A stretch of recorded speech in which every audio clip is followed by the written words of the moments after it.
सोमनाथ सूर्यवंशी याचा मृत्यू होऊन 1 महिना झाला तरीही दोषींवर कारवाई झालेली नाही। या घटनेतील सर्व दोषींवर कठोर कारवाई व्हावी या मागणीसाठी आंबेडकरवादी नेते आणि संघटनांनी लॉंग मार्च काढण्याचा निर्णय घेतला। शुक्रवारी दुपारी परभणीतील धरणे आंदोलन स्थळावरून हा लॉंग मार्च दुपारी 3 वाजता मुंबई मंत्रालयांकडे रवाना झाला। यात हजारो अनुयायी सहभागी झाले होते। लॉंग मार्च रवाना होण्यापूर्वी पोलिसांनी आंदोलकांमध्ये झालेली बैठक निष्फळ ठरली। विद्यार्थ्यांवर दाखल झालेले गुन्हे त्वरित मागे घ्यावे, दोषी असणाऱ्यांवर कारवाई करावी या प्रमुख मागण्यांसाठी आंबेडकरी अनुयायांनी लॉंग मार्च काढण्याचा निर्णय घेतला।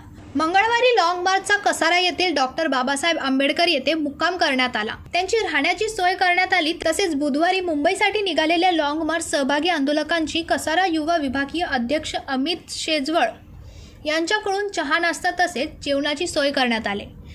शहाबाज दिवकर, जनशक्ती, कसारा।